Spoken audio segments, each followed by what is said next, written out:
இலங்கை தமிழ் அரசியல் பரப்பை பொறுத்தவரையிலும் இந்திய தமிழ் அரசியல் பரப்பை பொறுத்தவரையிலும் நாங்கள் உற்று நோக்குவோமானால் இந்தியாவிலுள்ள பெரும்பாலான அரசியல் தலைவர்கள் தங்களுடைய இலக்கிய அறிவையும் ஆழமாக வளர்த்து வைத்திருப்பதை உணர முடிகிறது.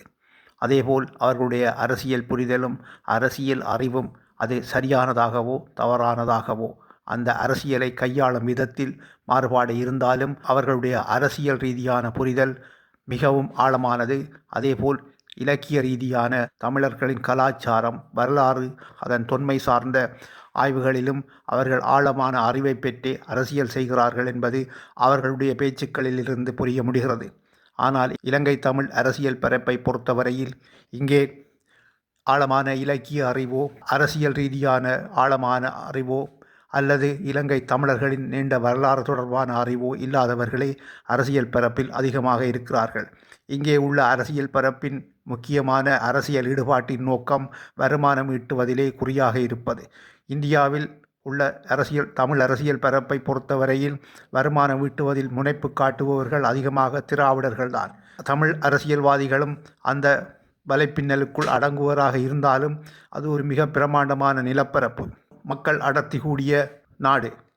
ஆனால் இலங்கையில் தமிழர்கள் இருப்பதோ ஏறக்குறைய ஒரு 20 லட்சத்துக்கும் குறைவானவர்களே.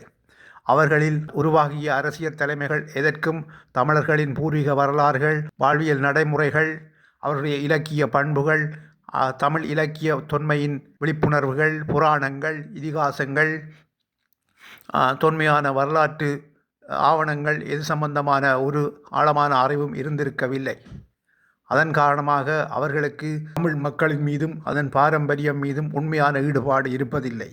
அதனாலேயே அவர்கள் இந்த அரசியலிலிருந்து தங்களுடைய சுய வருமானத்தை அதிகரிக்கும் ஒரு முரட்டுத்தனமான நோக்கமுடையவர்களாக பெரும்பாலும் இருக்கிறார்கள். தற்போதுள்ள ஈட்டுக்கல்வியின் அடிப்படையில் தற்போதுள்ள அரசியல் நிலைமைகளை மற்றும் ஓரளவு கற்றறிந்து கொண்டு சந்தர்ப்பத்துக்கு ஏற்ற மாதிரியான அரசியலை மேற்கொண்டு வருகிறார்கள். இவர்களுக்கு அதிகமாக அரசியல் தளத்தில் இருப்பவர்கள் பெரும்பாலும் வரலாற்று புரிதல்களும் அந்த மொழி சார்ந்த இலக்கிய அறிவும் ஆழமாக இருக்க வேண்டும்.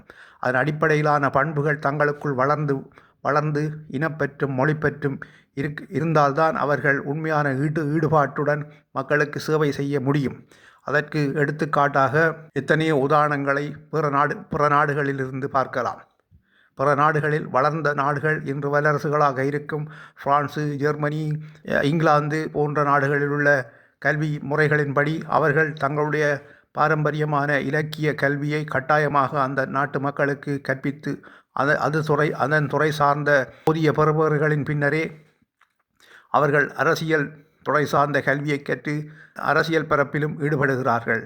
ஆனால் எங்களுடைய நாட்டின் துரதிர்ஷ்டம், ஜனநாயக நாட்டில் யாரும் அரசியல் செய்துவிடலாம் என்ற ஒரு எண்ணக்கருவோடு அடிப்படை கல்வி அறிவு கூட இல்லாதவர்களும் இனப்பற்று, மொழியின் தொன்மை, கலாச்சார விழுமியங்களின் தாற்பயங்கள் புரியாதவர்களும் வியாபார நோக்கத்துக்காக அரசியலுக்கு வந்து மக்களை வதைத்து கொண்டிருக்கிறார்கள். ஆனால் இந்தியாவில் திரு சீமான் அவர்கள் குறிப்பிடுவது போல இனிமேல் அரசியலில் ஈடுபடுபவர்கள் தங்கள் மொழி சார்ந்த தங்கள் இனம் சார்ந்த கலாச்சார விழுமியங்களையும் அதன் வரலாற்று தொன்மைகளையும் கற்றறிந்து அதன் மூலமாக தேர்வு எழுதப்பட்டு தேர்வில் சித்தியடைந்தாலே அவர் அரசியல் தலைவராக கட்சியை ஆரம்பித்து அதை முன்னெடுத்த முடியும் என்ற ஒரு சட்டம் கொண்டு வர வேண்டும் என்பது இந்தியாவில் மட்டுமல்ல இலங்கை தமிழ் பரப்புக்கும் கட்டாயம் தேவை. தமிழ்நாட்டை பொறுத்தவரையில் பெரும்பாலான அரசியல்வாதிகள் இலக்கிய மாண்பும் ஆழமான அறிவு உடையவர்களாகவே இருக்கிறார்கள். வரலாற்று தொன்மையை நன்கு விளங்கியவர்களாகவே இருக்கிறார்கள். ஆனால் எங்களுடைய இலங்கை தமிழ் அரசியல் பரப்பில் அவ்வாறான அரசியல்வாதிகளை விரல் விட்டே எண்ண முடியும். நாங்கள் அப்படி இலக்கிய ஆற்றல் உள்ளவர்களை இலங்கையில் அரசியல்வாதியாக்க வேண்டுமென்றால் ஜெயராசா, ஆர் திருமுருகன் போன்ற இலக்கிய சொற்பொழிவாளர்களை மட்டும்தான் இங்கே அரசியல்வாதிகளாக்க முடியும். எங்களுடைய மொழியின் தொன்மையையும் வரலாற்று பண்பையும் நிலத்தின் வளங்களையும் அமைவிடம் சார்ந்த மக்களின் கலாச்சார தொன்மைகளையும் புரிந்து கொள்ளாதவர்கள் அரசியல் செய்ய தகுதியற்றவர்களாக இருக்கிறார்கள். அவ்வாறான தகுதியற்றவர்களே அதிகமாக இலங்கை தமிழ் அரசியல் பரப்பிலிருந்து மக்களை வதைத்து கொண்டிருக்கிறார்கள் என்பதே எங்களுடைய கருத்து.